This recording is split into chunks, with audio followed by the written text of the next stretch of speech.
Et là aussi, avec la grâce de Dieu, tous ensemble, pour la Géoula. Voilà, comme ça on pourra à la fois être sur TV Machiar par les 7 lois de Noé, la chaîne pour les enfants de Noé. Bienvenue à tous, à la fois sur Facebook, en live, et en même temps j'enregistre pour le transmettre dans la soirée sur notre chaîne Farbrigen. Comme ça on a 3 possibilités en même temps. Soyez bénis, bienvenue pour le cours des Bnei Noirs pour toutes les nations. Et j'attends vos commentaires, vos coucous pour pouvoir commencer. On a déjà fait la bracha, donc les Chaim Vilibracha.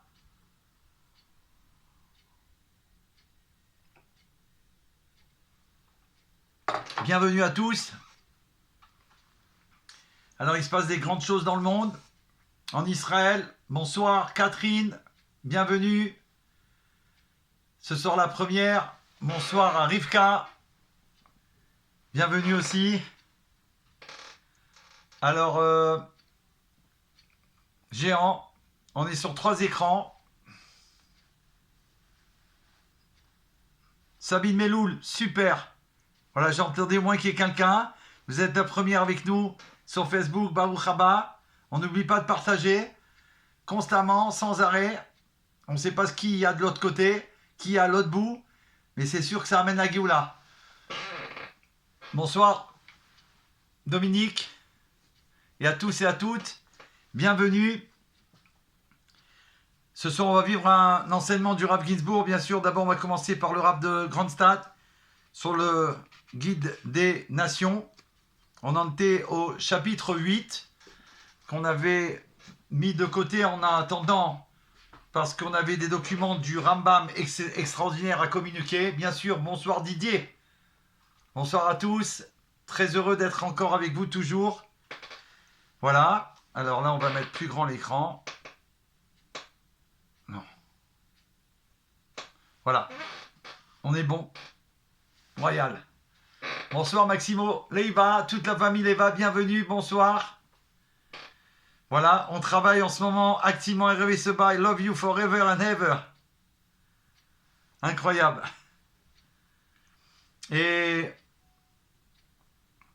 ouais, c'est comme ça une surprise pour le cadeau du Rabbi pour son anniversaire, c'est le 11 Nissan. Jeudi, on sera le premier jour du mois de Nissan, Rosh Chodesh Nissan. D'après tous les sages, il est appelé le mois de la Géoula. Tous les sages sont d'accord, c'est très rare. Dans la Torah, ça arrive, mais en tout cas pour ça, ce mois-là, tous les sages sont d'accord que le mois de Nissan, c'est le mois de la délivrance pour les enfants d'Israël. Et comme on a été délivré en Nissan, on le sera pour la Géoula. Donc c'est proche, mais bien sûr, comme le Rabbi nous a toujours enseigné, la Géoula, c'est tout de suite, on la veut maintenant, et on va l'obtenir un instant avant. Dominique, bienvenue aussi sur Facebook, formidable. Comme ça, on est partout, il faut être partout. Comme ça, on peut partager là, on peut partager là, on peut partager partout.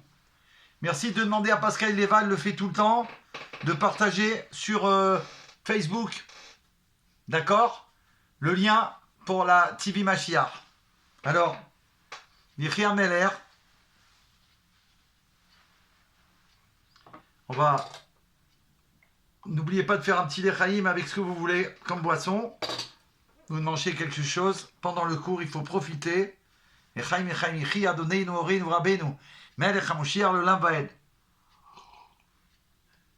lois pour les Bnei Noirs. On est en plein dedans avec ce qui se passe en France, avec ces élections. Nous, on attend la Géoula. Et la Géoula, on l'a ressentie non seulement par la couleur vestimentaire et aussi par la campagne exceptionnelle. On n'a jamais vu une campagne en France. Jamais comme cette campagne est faite d'une façon extraordinaire et je lui souhaite un grand succès et une grande bénédiction que j'ai demandé au Rabbi pour elle, Madame Sarah Knafo, parce que véritablement elle a remué tout le monde, elle les oblige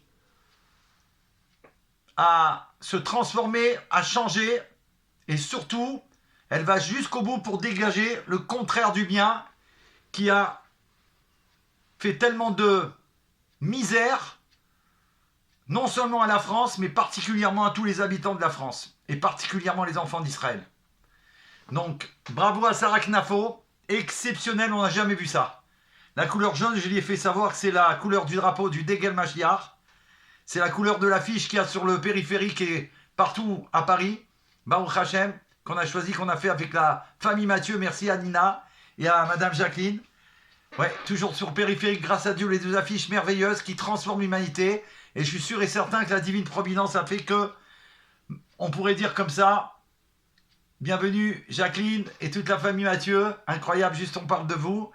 Que vraiment, vraiment, vraiment, c'est sûr et certain que ça a dû influencer obligatoirement, puisque nous on l'a fait que par rapport à l'avenue de Machiar, cette affiche et cette campagne d'affichage que nous continuons. Ça a dû influencer Madame Snara Knafo pour être en jaune. Baruch Hashem, elle est divinement divin. Baruch Hashem, c'est une batte Israël.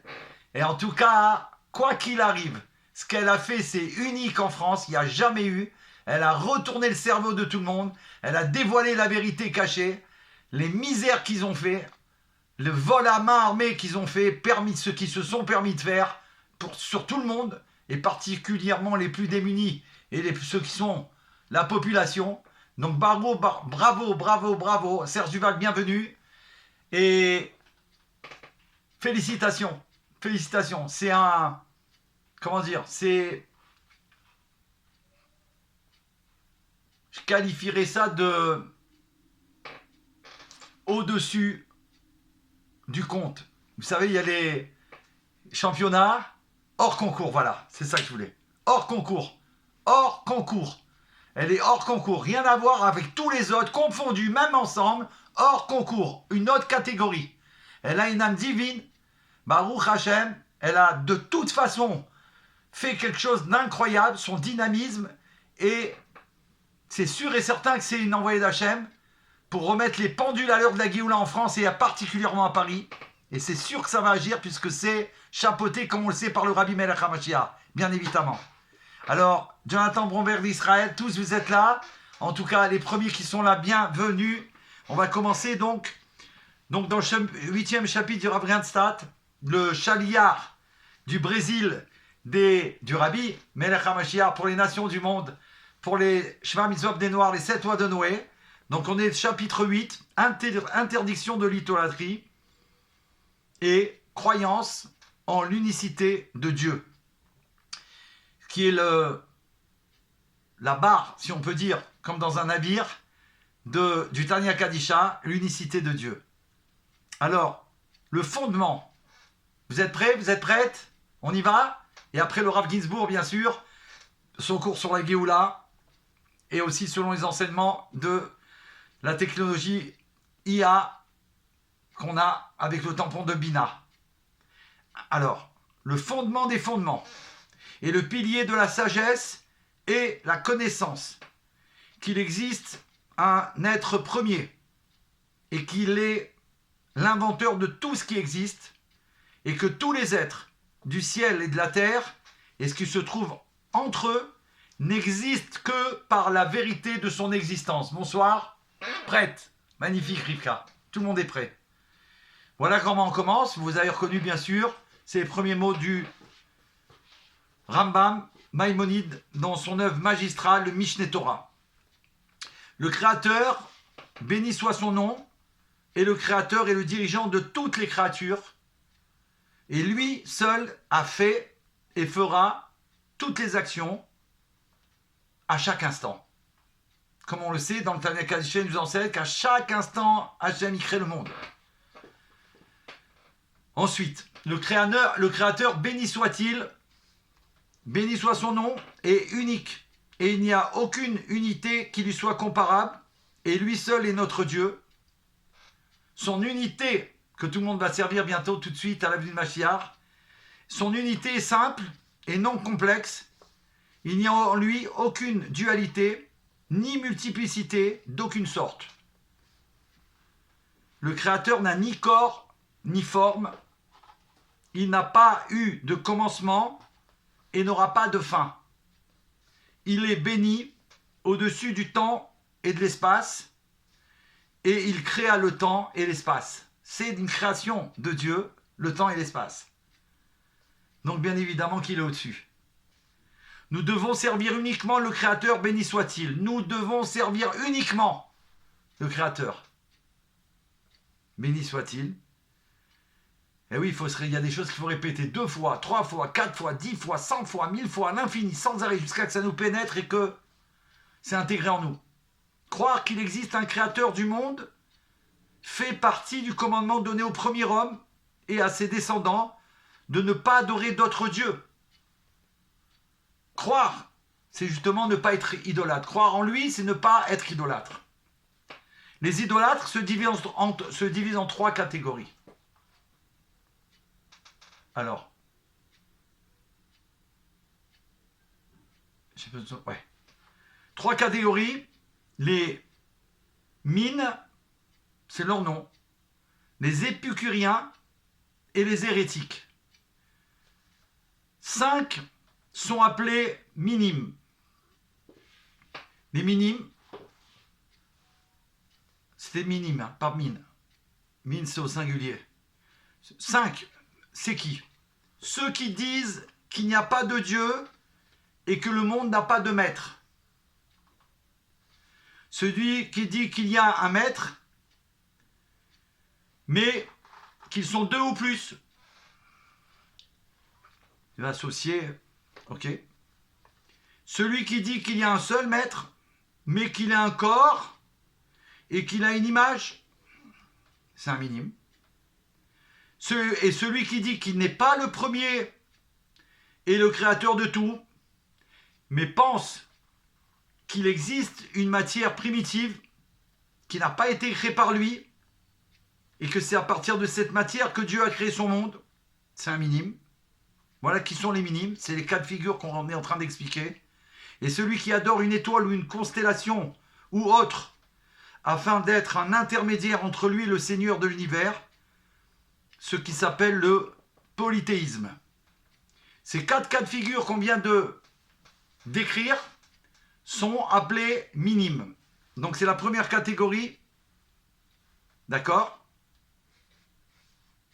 Maintenant on va voir les épicuriens. 3 sont appelés épicuriens. Celui qui dit qu'il n'y a pas de prophétie et qu'il n'y a pas de science qui vienne du Créateur au cœur des hommes. Celui-là, c'est un épicurien. Celui qui nie la prophétie de Moshe Rabbeinu, c'est un épicurien. Et celui qui dit que le Créateur ne connaît pas les actes des hommes, c'est un épicurien. Celui qui dit mais non, il ne peut pas savoir ce que je fais, ce que je pense, etc., etc. Et aussi les négationnistes. Et il y en a plein ici, dans ce pays, et partout dans le monde. Négationnistes, les hérétiques. Alors il y a 3 types de négationnistes de la Torah. C'est qui? Celui qui dit que la Torah ne vient pas de Dieu, même s'il s'agit d'un seul verset, d'une seule lettre. Si Moshe Rabbeinu l'a dit de sa propre bouche, celui-là, il nie la Torah. Si quelqu'un dit que la Torah ne vient pas de Dieu, même si dans ce verset, il ne vient pas de Dieu, ou une seule lettre, et qui dit non, ça c'est Moïse qui l'a dit de sa propre bouche, celui-là, c'est un négationniste. Et celui qui croit que la Torah a été donnée par le Créateur, mais qui nie son interprétation, qui est la Torah orale, négationniste. Hérétique. Celui qui dit que le Créateur a remplacé ce commandement par un autre, et que cette Torah est désormais abolie, d'accord? Comme il y en a qui l'ont fait croire, que notre Torah n'est plus bonne, et qu'ils ont fait un nouveau je sais pas quoi, d'accord? Même si elle venait de Dieu, donc je vais répéter, celui qui dit que le Créateur a remplacé ce commandement par un autre et que cette Torah est désormais abolie, même si elle venait de Dieu, comme le prétendent les chrétiens, qui se sont inventés une nouvelle religion, voilà, comme ça c'est clair, net et précis. Inventer une nouvelle religion. Ce qui était dedans, vous le savez, Et il y en a qui se font voir, qui continuent, malheureusement, à faire les 7 lois de Noé, et de temps en temps aller dans une... On ne peut pas tricher avec Hachem, il sait tout, il voit tout, il entend tout. Donc il faut vous réveiller. Ma chérie, il arrive. On ne pourra pas rigoler. Parce qu'Allah, il va merci. Shoshana, Boukaya, incroyable. Baruch Hashem. Baruch Hashem. Menachem Mendel, il a fait la Megillah pour Tata Jocelyne. Grâce à Dieu, on a entendu les échos de la Géoula. Bien sûr, on ne rentre pas là-dedans, c'est pas pour rentrer là-dedans, Dominique, ne vous inquiétez pas. C'est juste pour remettre les pendules à l'heure. Quand on a un document comme ça, de Torah extraordinaire, qui est le Shulchan Arour pour vous, l'un des Shulchan Arour, il faut profiter pour remettre les pendules à l'heure, vous comprenez bien. On sait tout ça. Et nous, ça ne nous dérange pas, si on peut dire. Mais c'est pour eux, le problème. D'être dans l'erreur toute sa vie, de faire semblant et de faire croire qu'eux, à qui, ils se mentent qu'à eux-mêmes. Ensuite, et on va terminer, le chapitre 8, et celui qui... Oh là là, on n'est pas en galère là. J'avais pas l'habitude. Voilà. Et celui qui nie la prophétie de Moshe Rabbeinu, et celui qui dit que le Créateur ne connaît pas les actes des hommes, donc ça on l'a dit. Donc ensuite, il y a 3 types de dégâts. Non, pardon. Les 2 derniers. Ça a trouvé parce que le téléphone il a sonné, mais là on ne peut pas répondre, on est en plein chillon de Géoula. Ok. Bienvenue Johan. Une grande bracha pour Rachel. Attention, il y a Rachel Bat Yamna, qu'on entend des merveilles pour l'opération qu'il y a eu. Que des merveilles merveilleuses. De nombreux livres ont été écrits par les serviteurs des étoiles sur son travail, comment il est stérile, ses actions et ses jugements. Il ne faut pas lire ces livres. Écoutez bien. On n'a pas le droit de lire ces livres, ni réfléchir à leur contenu ou à leurs paroles. Même pas, il faut regarder et dire, il y a un mot peut-être qui va... Tu vas essayer de réfléchir. On n'a pas le droit à dégager. Ça nuit à la santé. C'est une horreur. Les offrandes aux idoles, ce qu'on donne ou ce qu'ils donnent, la nourriture, les sacrifices aux idoles, les boissons, tout ce qu'ils donnent, sont interdites à la consommation et à la boisson. C'est aussi une des raisons pourquoi le vin pour les enfants d'Israël doit être absolument cachère. Bien évidemment. Parce que justement le vin, ils s'en servent pour faire des... etc. Donc pour pas que il y ait méprise ou qu'il y ait chas shalom, ça a été fait pour telle ou telle chose qui est le contraire de la vérité, on n'en boit pas et on n'a pas le droit, grâce à Dieu, de le faire, de boire. Tout ce qui se trouve dans la maison d'un adorateur des étoiles, même l'eau et le sel, c'est du sel, c'est de l'eau. Il est interdit à la consommation. Jusqu'où ça va? Est-ce que c'est clair, les amis? C'était le dossier de remettre les pendules à l'heure de la Géoula, du Rav Genstadt, Chaliard du Brésil. Baruch Hashem, merci Hashem, pour vous, le Shulchan Arour, savoir-faire et comment faire. Et là, on est sûr de faire plaisir à Hashem et de ne pas être dans le contraire de la vérité, ce qui se nomme le mensonge. Nechaim v'dibracha.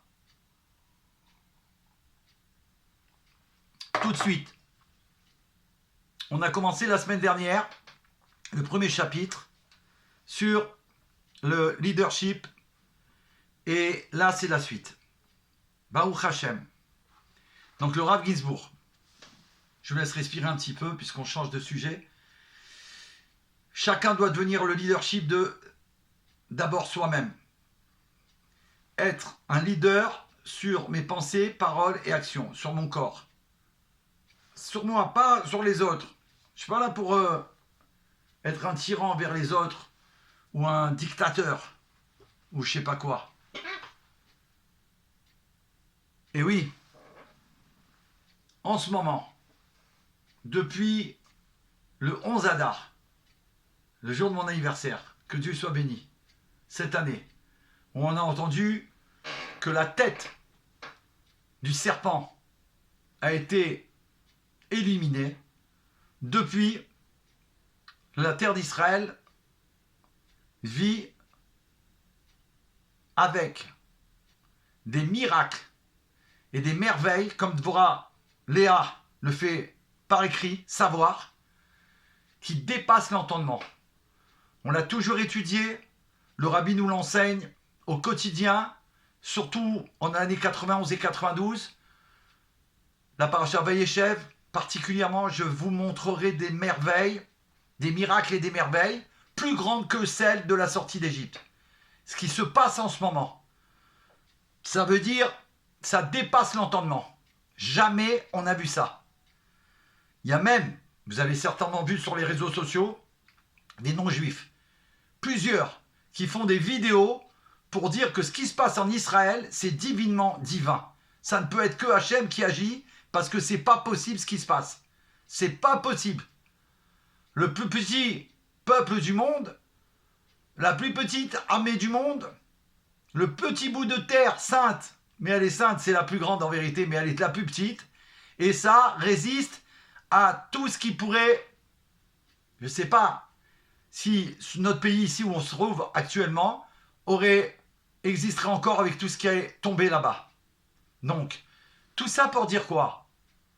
C'est pas pour faire de la pub à Israël, c'est pour remercier Hachem. C'est lui le commandement de bord, c'est lui le maître du monde, de l'univers, qui s'occupe de ses enfants chéris, qui les protège.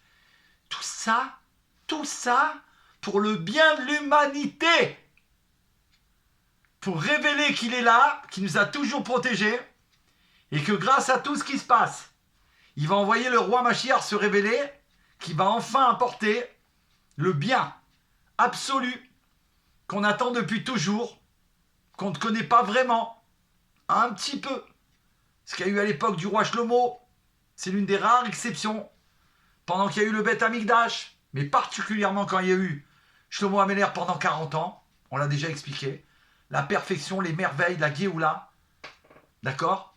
Et ça va être non seulement tout de suite, mais ce sera pour toujours, éternellement. Louange à toi, éternel, merci à toi, qu'on puisse ramener tous les enfants d'Israël, bien sûr, et le but, c'est toute l'humanité. Donc il faut aller au plus vite, au grand galop. Rav Gisbourg, on y va, challenge. Kadima, on avance comme Narshon, on rentre dans la mer, et tout le monde va suivre, et ça va être la délivrance véritable et complète pour toute l'humanité. Amen. L'une des conditions préalables les plus fondamentales. Donc il faut être un leadership soi-même. Et après, je peux influencer ma famille, être leur leadership. Pour les aider, pour leur venir en aide, pour les diriger, pour leur transmettre la parole du roi. Ceux qui ne savent pas comment faire, quelle direction prendre, etc. Après ceux de mon immeuble. Comme ça, le rabbi fait savoir. Ensuite, mon immeuble, les voisins, les non-juifs. Ensuite, ma ville, ma rue, ma ville. Ensuite, le pays. Et ensuite, le monde entier. Voilà comment ça marche. C'est pas le contraire. Venez, on fait quelque chose de grandiose qui ne sera jamais fait. Parce que tout le monde va se décourager. D'accord? Ou tout le monde va avoir des empêchements. Oh, je me suis pas réveillé. Oh, j'ai pas mis d'essence. Oh, mon téléphone, j'ai pas rechargé. J'ai pas entendu ton appel, etc., etc. Toutes les milliards de blagues que chacun il peut inventer ou s'inventer. Non. Là, c'est d'abord moi, mon entourage, mon voisinage, ma ville ou mon village, le pays, Baruch Hashem, et le monde entier. The world is ready, prêt pour la Géoula. Ce que la Bleu est magnifique, je remercie David Sfez, mon ami de toujours, mon associé, qui soit béni, et sa famille Sfez entièrement, qui ont offert ce cadeau à Yechia Meller il y a longtemps, de nombreuses années, Baruch Hashem, quand on était associé, on est toujours associé, mais quand on était associé concrètement, pendant 10 ans, 11 ans, presque, je ne sais plus exactement, où il avait tous ses business, et à chaque fois, il me faisait un bet rabat. Donc j'ai connu un de 10 mètres carrés, après un de 15 mètres carrés ou 20 mètres carrés, après un de 150 mètres carrés, après un de 1000 mètres carrés, et après un de, je crois, 1000 mètres carrés aussi, en 2 étages. Donc une pour lui, une pour moi. Et ça a été... C'est dans les annales des Fabringen de l'histoire du monde, aujourd'hui, parmi les plus grands et les plus beaux, les plus grandioses. Avec orchestre au Fabringen, la chaîne, à l'époque, On n'avait pas tous ces outils-là, ça ne fonctionnait pas comme maintenant.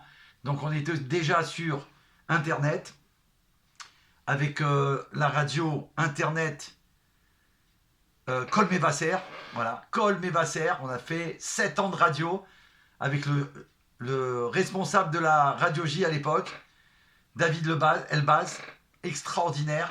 On a eu des vedettes qui sont venues, des émissions fantastiques, etc., etc. Et ça continue, on n'en s'arrête pas, et Baruch Hashem, et on ne s'arrêtera jamais, avec l'aide de Dieu. L'une des conditions préalables, c'est ça être un leader. Devenir grâce au Rabbi, chacun, partout où il se trouve. Est-ce que vous êtes prêts? Merci Hachem, merci beaucoup de vos raléas. Merci beaucoup de les partager. Mais oui, il faut les partager. C'est les affiches du Rabbi. Hein. Voilà, Jacqueline, Voraléa d'Israël, de Natania, qui dit que tes affiches, elles sont merveilleuses à Paris et je fais que les partager. J'espère que ça vous fait plaisir parce que c'est avec sa fille Nina qu'elle a fait ces affiches. Je lui ai dit ce que je voulais. J'ai donné carte blanche. Vas-y, dévoile ton talent. Et elle a fait avec son talent et elles sont encore là. Et on les a même pas changées. J'ai dit, si on fait de nouvelles affiches, on changera parce que il faut changer aussi. On gardera la couleur jaune certainement, ça c'est évident. La couleur de la Géoula. Mais Baruch Hashem. Et c'est celle-là. Voilà l'affiche.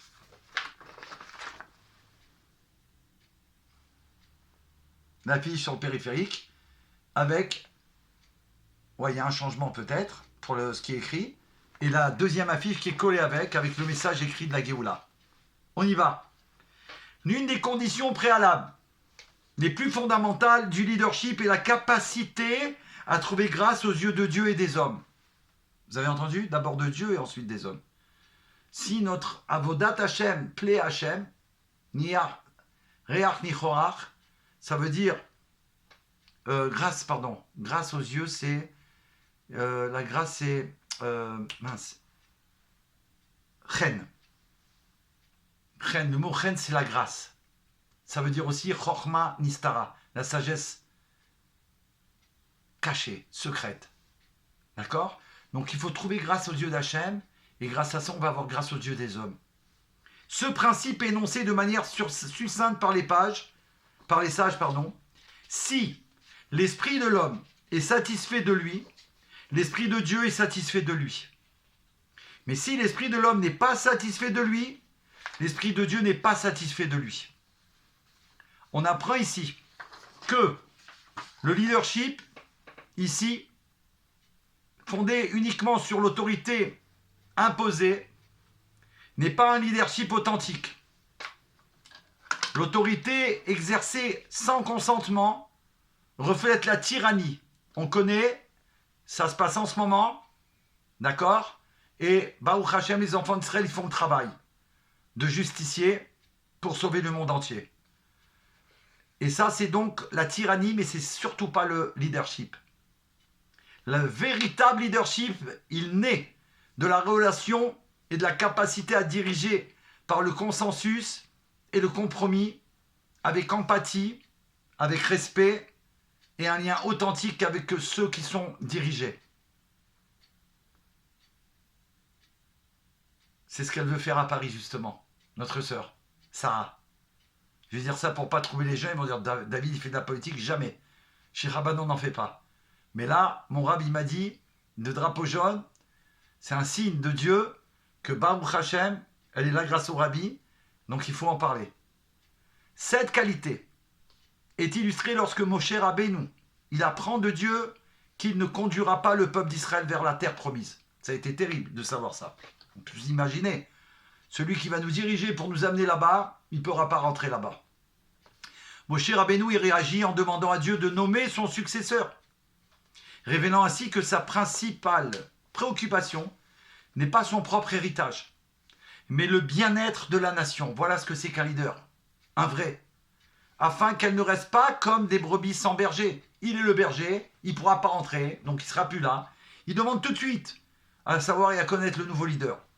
Dieu demande à Moshe Rabbeinu de désigner Josué, Yoshua bin Nun, comme son successeur, non pas en raison de ses compétences politiques, mais parce que Josué, Yoshua, a la capacité unique de s'adapter à chaque individu.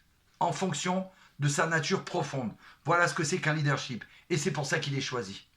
Le Midrash souligne cette qualité, expliquant que Josué, on va dire en français, avait la capacité de s'adapter à chaque personne, avec amour, avec empathie, en répondant à l'esprit unique de chaque âme. Il s'adressait à, comme on dit en Israël, Neshama. On s'appelle comme ça en Israël, Neshama. Première fois que j'ai entendu, j'allais tomber à la renverse de bonheur. Ils appellent les enfants Neshama. Neshama. Ils parlent à Neshama. Ils parlent à la Neshama, à l'âme, directement. C'est incroyable. Elisheva, Yechia Meler. On est en live. Quelle merveille aujourd'hui, Elisheva. Waouh, waouh, waouh, waouh. Oh là là là là. Si on écrit des livres, il y en a plusieurs à écrire. Hein. Des centaines. En tout cas pour moi, sincèrement. Hein. Tout raconter les miracles et merveilles. Amen, que Dieu me permette de le faire. Et Chaim Livracha. Donc le leadership commence donc par une relation personnelle, chaleureuse, plutôt que par la domination. L'art du compromis ne doit toutefois pas être confondu avec la faiblesse ou la capitulation morale. Il ne signifie pas renoncer à ses principes ou brouiller la clarté éthique. J'espère que c'est clair. N'oubliez pas d'envoyer des mots s'il y a quelque chose qui va... Voilà. Au contraire, le compromis découle d'une force intérieure, de la capacité à rester fermement ancré dans la vérité, tout en restant ouvert, flexible et inclusif. Voilà ce que c'est, le compromis. Baruch Hashem, le bon compromis de la Géoula. Pour comprendre plus profondément cette dynamique, nous nous tournons vers l'un des enseignements les plus profonds de la Kabbale, articulé par le Harizal. Alors là, c'est Ashgacha parce que j'ai fait ce tableau dernièrement. Et il est là. Je le mets là à côté de moi. Baruch Hashem. Voilà, on a le mérite d'avoir le portrait du Harizal, le Hari Akadosh. Ce tableau, je l'ai fait, mais la photo, je vous l'avais déjà dit, je crois, mais pour ceux qui viennent de l'apprendre, qui vont l'apprendre maintenant, c'est un cadeau que Mr. Wyndham Jones, le célèbre archéologue, réputé mondialement reçu par le Rabbi pour la mission des 7 lois de Noé, Baruch Hashem a offert lors de notre rencontre historique au 770 à New York. Merci beaucoup. Il n'est plus de ce monde pour l'instant. Il a œuvré pour la Géoula avec la Bacha du Rabbi. Recherchez la trace des enfants d'Israël. Voilà. Vous connaissez certainement tous le film que Steven Spielberg a fait sur lui, par rapport à lui, Indiana Jones. Ok. Donc, selon les enseignements profonds de la Kabbale du Hari Akadosh, du Harizal, il a enseigné que lorsque la volonté divine de créer le monde est apparue, un paradoxe fondamental s'est posé. Quand Dieu il a voulu créer le monde, comme une réalité finie, comment une réalité finie pouvait-elle exister dans la présence infinie de Dieu? Quelque chose de fini, le monde, nous les créatures, dans l'infinité divine. Comment c'est possible? Sa réponse du Harizal était la doctrine du Tzimtzum, une contraction de la lumière divine qui a créé un vide. Cette contraction a créé un vide, un espace apparemment vide, dans lequel l'existence finie pouvait émerger. On fait partie de lui. Ce monde fait partie de lui. De ce vide à travers cette contraction qu'il a fait de lui-même, si on peut dire, de sa lumière infinie. Ce vide, c'est là où on se trouve, dans lui. Plus tard, les kabbalistes ont débattu pour savoir si le Harizal entendait cette contraction au sens littéral ou figuré. Et le Rav Ginsburg Amalar, qui est le maître de notre génération, le plus grand élève du Rabbi dans la Kabbale et dans tous les sujets de Torah Baruch Hashem, bien évidemment, et tellement d'autres choses, explique. Si on la comprend littéralement, cela impliquerait une vision du monde rigide et binaire. Et il explique, soit Dieu est présent, soit il est absent. Soit une position est correcte et l'autre fausse. Mais si on la comprend au sens figuré, comme une métaphore utilisée pour saisir une réalité complexe, pour notre conscience humaine finie, c'est-à-dire pour que, comme quand on s'adresse à un enfant, on va lui dire avec des mots qu'un enfant peut comprendre. D'accord? Donc c'est ça qui parle de métaphore pour utiliser pour saisir une réalité complexe pour notre conscience humaine finie. Alors, la présence de Dieu reste omniprésente tout en laissant la place à la création. C'est-à-dire tout en même temps, il est là constamment et depuis toujours et pour l'éternité. Et en même temps, lui, l'infini. Et en même temps, il laisse la place à nous qui sommes finis, ce monde fini, son univers, et à la création. Et par conséquent, la réalité peut inclure le paradoxe, c'est-à-dire la multiplicité et la coexistence de vérités opposées. L'infini et le fini. Des vérités opposées et d'autres. En effet, deux des façons dont Dieu est décrit dans la littérature rabbinique médiévale sont insensibles au paradoxe, nimna animnaot en hébreu, ou nosé afachim, porteur de contradictions. Voilà comment il est nommé le maître du monde. Qu'est-ce que ça veut dire porteur de contradictions et d'opposés? Cette vision paradoxale constitue le fondement d'un principe central de la pensée talmudique. Lorsque les sages y débattaient de positions opposées, ils déclaraient de manière célèbre « Ceci et cela sont les paroles du Dieu vivant ». C'est-à-dire, toi, ce que tu comprends, sage. Et moi, sage, ce que je comprends, qui n'est pas du tout la même chose, mais les deux sont les paroles du Dieu vivant. Merci beaucoup. C'est important que vous m'avez rassuré parce que il faut que vous compreniez. Merci Hachem, merci beaucoup. Alors donc, eux, ils déclaraient ceci et cela sont les paroles du Dieu vivant. On sait les marloquettes entre Shammai et Hillel, ou Hillel et Shammai, d'accord? Et pourtant, ils sont chacun, les deux grands du peuple juif jusqu'à toujours, et les deux, leurs paroles sont justement la vérité du Dieu vivant, pour toujours. D'accord? Par exemple, Hillel, qui va définir qu'on doit faire comme ça, et Shammai qui va définir qu'on doit faire comme ça, c'est autrement. Alors on pourrait dire, mais attends, en quoi c'est la parole du Dieu vivant? On fait ça ou ça? Ah, on fait ça comme Hillel, pour cette loi par exemple. Ok. Et alors, donc Shammai, c'est pas bon. Non, Shammai, on fera ce qu'il a dit à l'avenue de Mashiach. Donc les deux, c'est paroles vivantes. Voilà, c'est juste pour donner un petit exemple simple. Même lorsque la loi juive suit une seule opinion, le point de vue alternatif est conservé dans le Talmud, car il contient lui aussi une part de vérité. Alors que la pensée occidentale recule souvent devant le paradoxe. La conscience de la Torah, elle l'embrasse, reconnaissant que le compromis et la paix, le shalom, naissent de la capacité à accepter la complexité sans effacer les différences. C'est intéressant parce que, à notre niveau à nous, c'est par exemple aussi, moi je crois à ça, et toi tu crois à ça. Et moi, bien que je crois à ça qui est le contraire de ce que tu crois, et toi pareil pour moi, alors toi et moi on est des amis, pour toujours, quoi qu'il arrive. J'accepte que toi tu puisses comprendre comme cela, ou pour que tu puisses aimer le bleu, alors que moi j'aime le jaune, et que le jaune par exemple, j'accepte complètement, et ça c'est très important, de vivre comme ça amène le shalom, la paix. Cette idée est ancrée dans les origines mêmes de l'humanité. Dans le jardin d'Éden, le Gan Éden, se trouvaient deux arbres. On a tellement entendu l'histoire. L'arbre de la connaissance du bien et du mal et l'arbre de la vie, Etz Chaim. Incroyable.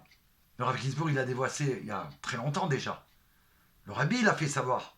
C'est le premier. Le Rabbi, c'est le Nassi Ador. Le Rabbi Melech HaMashiach, c'est l'envoyé de Dieu sur terre. C'est le Moshe Rabbeinu, le